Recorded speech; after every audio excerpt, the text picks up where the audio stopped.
राधे राधे। आप सभी को रमा एकादशी की हार्दिक शुभकामनाएं। कार्तिक कृष्ण पक्ष की रमा एकादशी 9 नवंबर को मनाया जाएगा। सब व्रत में से सर्वश्रेष्ठ से एकादशी व्रत है। इस एकादशी व्रत करने से भगवान जितना प्रसन्न होते हैं उतना किसी भी व्रत से नहीं होते। एकादशी व्रत सबको करना चाहिए। श्री विष्णु पुराण में लिखा है, ब्राह्मण, क्षत्रिय, वैश्य, शूद्र, पुरुष, स्त्री जो भी हो उन्हें श्रद्धा पूर्वक एकादशी व्रत अवश्य करना चाहिए। जो एकादशी का उपवास करेगा वह निष्पाप हो जाएगा। उसे भगवान चरणार बिंद की भक्ति प्राप्त होगी। भगवान विष्णु कहते हैं कि ये व्रत जो करेगा वह जो कामना करेगा उस कामनाओं की पूर्ति उसे हो जाएगी। यदि कोई कामना नहीं करेगा तो उसे मेरी भक्ति प्राप्ति होगी। जो मनुष्य इस व्रत को करते हैं उनके ब्रह्म हत्यादि समस्त पाप नष्ट हो जाते हैं। स्कंद पुराण में श्री महादेव जी कहते हैं कि देवी, जो एकादशी के दिन अन्न भोजन करते हैं उसे मातृ हत्या, पितृ हत्या और गुरु हत्या का पाप लगता है। इसलिए एकादशी के दिन अन्न भोजन ना करें। व्रत के दिन क्या करनी चाहिए और क्या नहीं, ये जानना बहुत आवश्यक है। तो आइए जानते हैं, कार्तिक मास में किए गए किसी भी व्रत का पुण्य फल 1000 गुण अधिक है। रमा एकादशी के दिन ब्रह्म मुहूर्त में उठकर प्रातः काल स्नान करके भगवान के प्रसन्नता के लिए व्रत उपवास का संकल्प लेकर संध्या, तर्पण, वंदन आदि जो गुरु के दिए हुई उपासना है या भगवान की धूप, दीप, नैवेद्य, पुष्प एवं फल आदि से विधिवत पूजा करें और दिन भर अधिक से अधिक भगवान नाम संकीर्तन करें। वैसे तो एकादशी के दिन निर्जला व्रत श्रेष्ठ है, पर आप निराहार नहीं रह सकते हैं तो एक समय का फलाहार आप कर सकते हैं। ध्यान रखें, एकादशी के दिन व्रत के दिन झूठ ना बोले, किसी की निंदा ना करे, जुआ ना खेले, स्त्री संग ना करे, हिंसा ना करे, चोरी ना करे, क्रोध ना करे। एकादशी के दिन ये सब ना करते हुए केवल और केवल भगवान का चिंतन करें।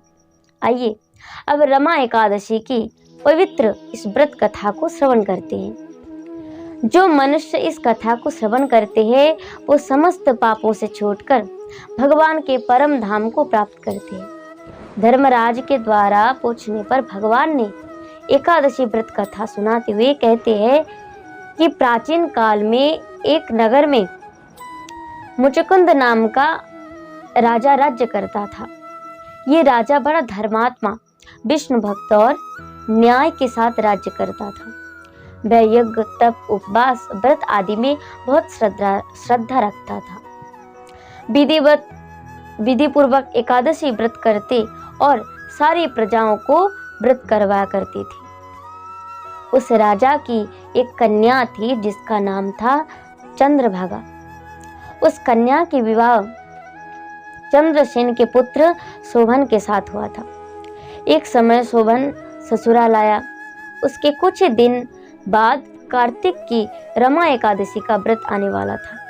इसलिए शोभन की स्त्री चंद्रभागा ने कहा कि हे स्वामी, आप अपने गांव को लौट जाओ, क्योंकि 1-2 दिन बाद एकादशी का व्रत आने वाला है।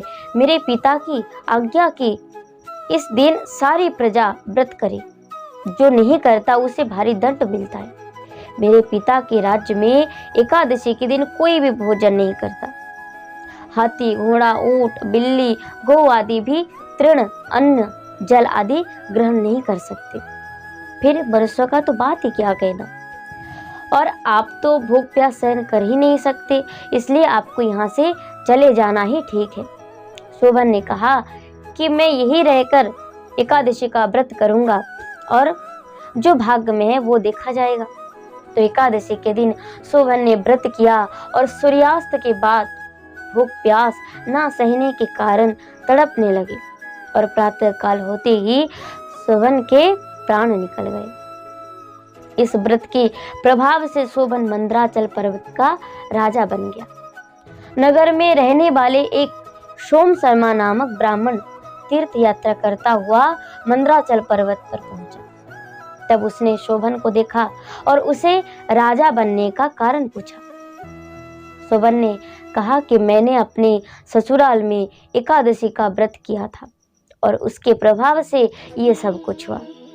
शोभन ने कहा, यदि मेरी रानी चंद्रभागा एकादशी का व्रत करके इसका पुण्य मुझे अर्पण कर दी तो वह मुझे प्राप्त हो जाएगा और हमारा ये राज्य स्थिर हो जाएगा, क्योंकि मैंने जो ये व्रत एकादशी का व्रत किया था वो श्रद्धा रहित होकर किया था, इसलिए ये सब कुछ जो मिला ये सब कुछ अस्थिर है।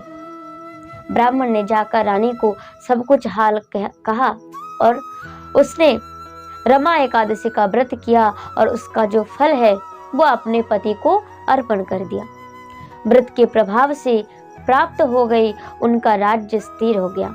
इस प्रकार चंद्रभागा ने दिव्य आभूषणों और वस्त्रों से सुसज्जित होकर अपने पति के साथ आनंद पूर्वक रहने लगी। तो ये है एकादशी की पवित्र कथा है, जो सुनने से प्राणियों के समस्त संसार के कष्ट दूर हो जाते हैं और सभी कष्ट से मुक्त होकर भगवान के परम पद को लाभ करते हैं। ऐसे ही जानकारी पाने के लिए चैनल को सब्सक्राइब करें और वीडियो को जरूर लाइक करें। जय श्री राधे।